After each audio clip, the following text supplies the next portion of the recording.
Cheers, everyone. It's been a minute. So, welcome back to the Piper's Table. I'm enjoying a nice barrel-aged backwoods bastard from Founders.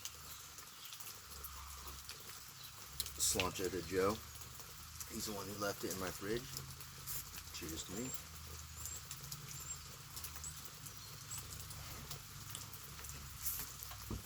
So, I got a new pipe. It's very cool. It is a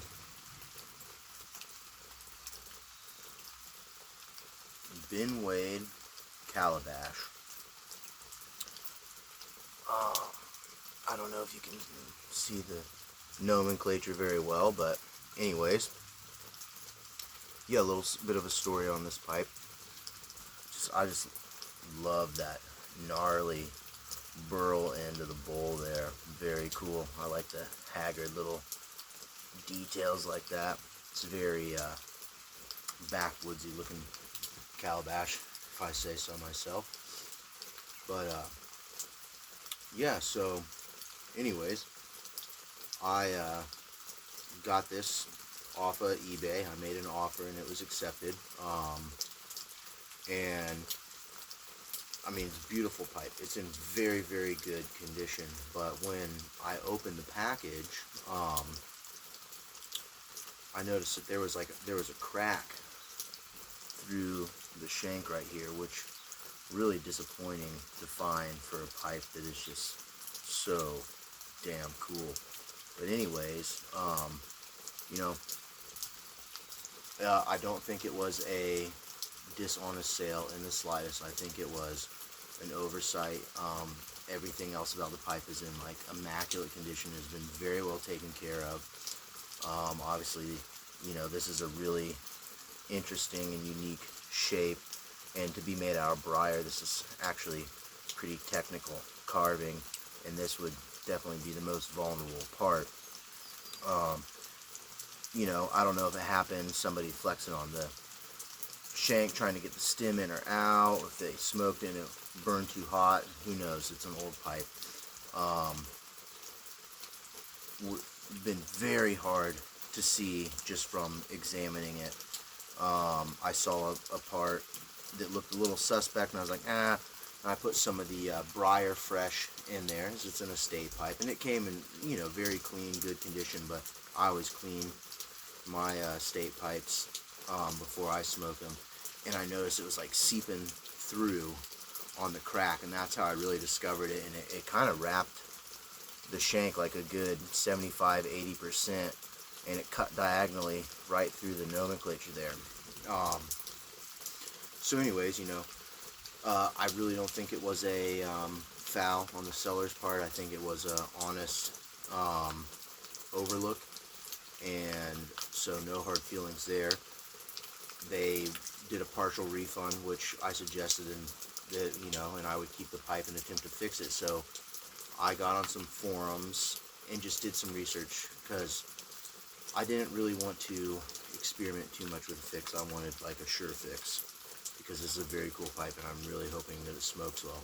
Anyways, I went to my local hardware store, and luckily around here there is a lot of high-end cabinet makers and woodworkers and stuff. So I got some really expensive woodworkers epoxy that is made for, the guy said it's most commonly used for, like, if you have a loose spindle in your stair rail or a chair leg, or you have, like, you know, really nice antique furniture and something splitting, and you put this in and it penetrates the wood and helps bond the wood, and also can, you know, skins over it too, so it bonds internally in the crack and then skins it over. So that's what I put on here. You can see, it's pretty easy to see in this lighting where it's really, really shiny. That's where I put it. So it dried clear, you know, clear enough. Like, it doesn't take away from the aesthetics of the pipe. I don't think it's particularly obvious that it's been epoxied. But anyways, I'm hoping that it still smokes well. So that's that. And otherwise, Ben Wade, really old pipe manufacturer. Um, Started in England in like the 1860s, I believe. And at some point, it moved permanently to Denmark, but there was like a bunch of I don't know, I guess passing around the brand name to different manufacturing warehouses and such. And anyways, for a short-lived spell, it was made in St. Claude, France.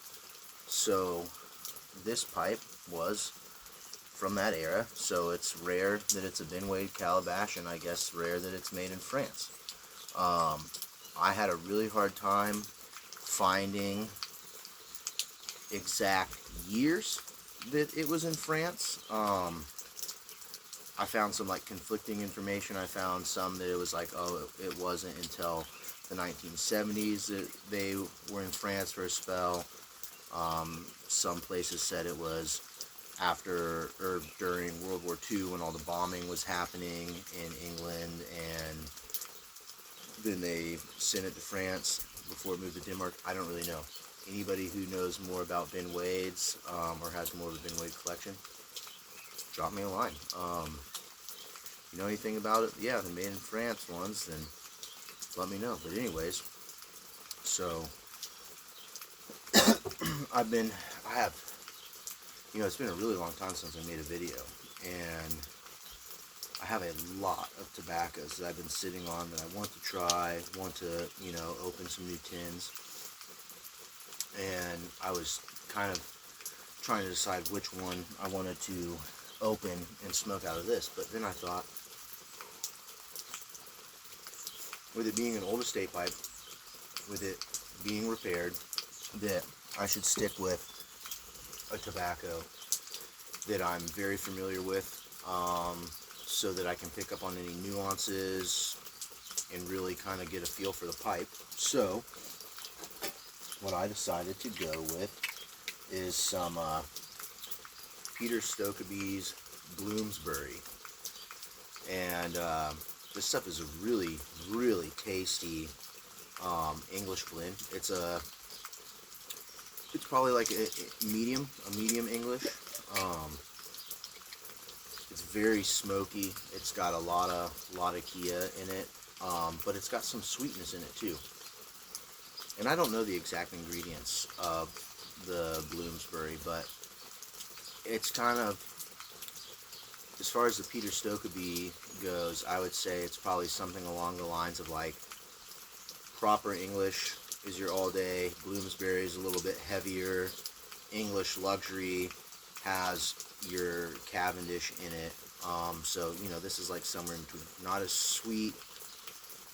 It might have some Cavendish. I don't think so, but I could be wrong.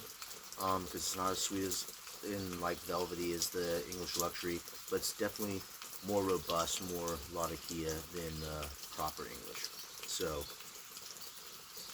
anyways, I'm going to pack this bad baby up and see how she smokes. Be right back. Alright. Loaded up.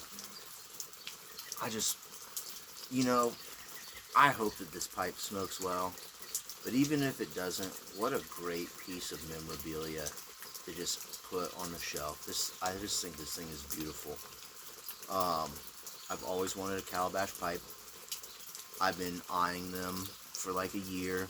I've almost pulled the trigger a couple of times on some of the proper gourd with the meerschaum bowl.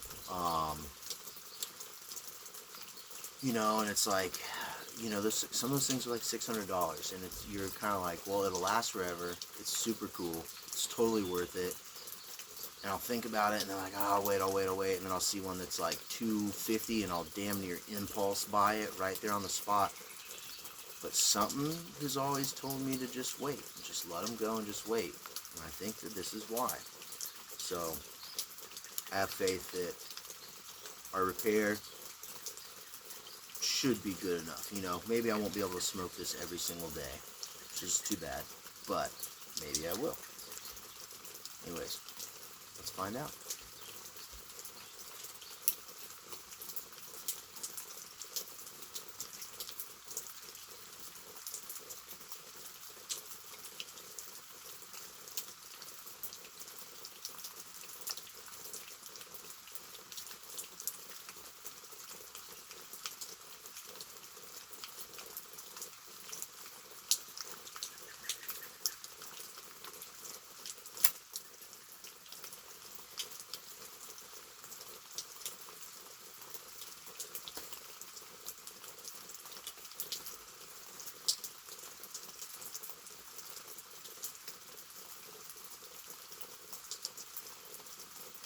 It's got a pretty deep bowl. I realized I didn't get into that if I packed it. The depth of the bowl goes down about there. It's like a good half my pointer finger. I got a pretty big finger, but it's a really nice cone shape. Like, it's very conical. So once I get this thing lit, should stay lit very well and burn very smoothly. I'll have to be careful since it's an unfamiliar pipe. That I smoke it with a proper cadence and don't get it too hot, because, you know, if I smoke it too hot, which is probably how it's cracked, you know, all the epoxy in the world probably won't help if you get it too hot. You'll just smoke the epoxy. Yum.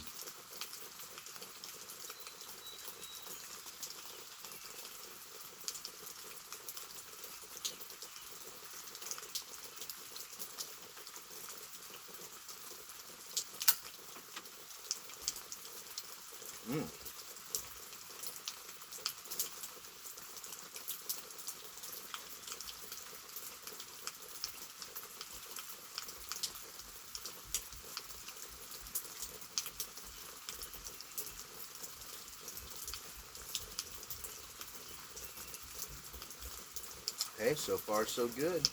It's airtight at least. Yeah, I was really nervous, you know, when it was like one of those cracks where I couldn't really feel any flex. Now, I didn't dare, you know, really give it to it, but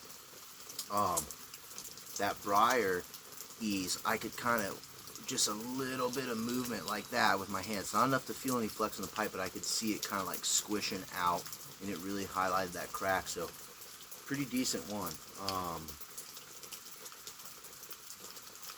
And you know, see, I should have the name of that epoxy that I used so I can share it in case that would help somebody else who has a cracked shank. But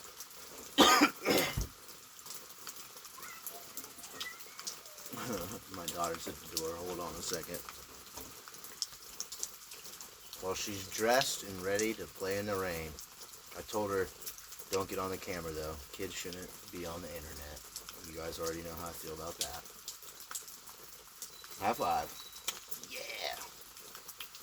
But anyways, yeah, I should have had the. I'm gonna go splash in some puddles. Okay, hold on. No, you're Now you stay right where I can see you, okay? Anyways, I'm trying to catch the wood epoxy. I'll have to get the bottle again and let you guys know what it was. Because I mean, so far, it seems to be working pretty well. I was catching raindrops on my tongue. Mm-hmm. And they were candy bars and milkshake.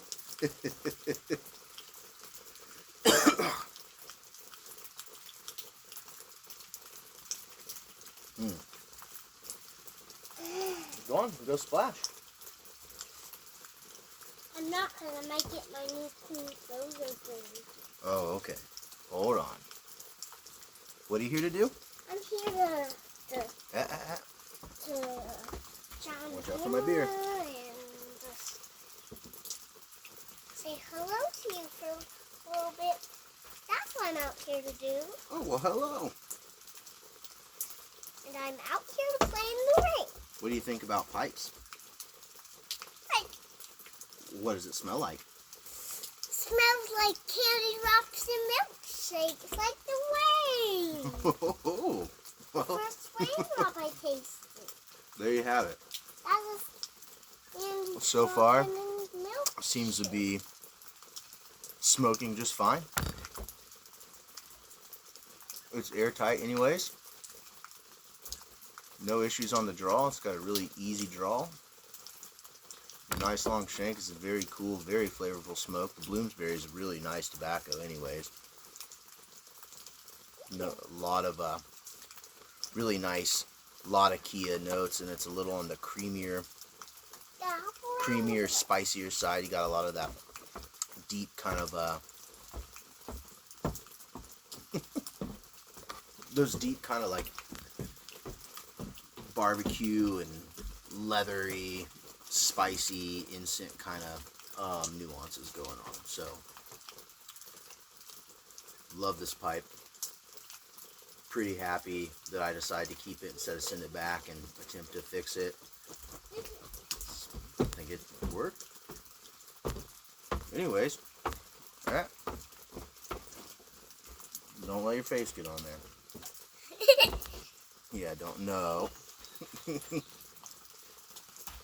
Not everybody on the internet's a nice person. And that's where this is going.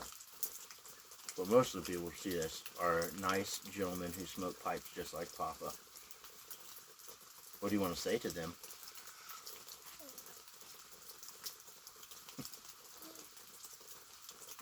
Who blows the best smoke rings? You. I do? Are you sure it's not Mr. Bilbo? I'm sure it's not. Well, anyways, thanks for stopping by. Hopefully we'll do another video soon. Cheers. Everyone's welcome here at the Piper's Table. Enjoy.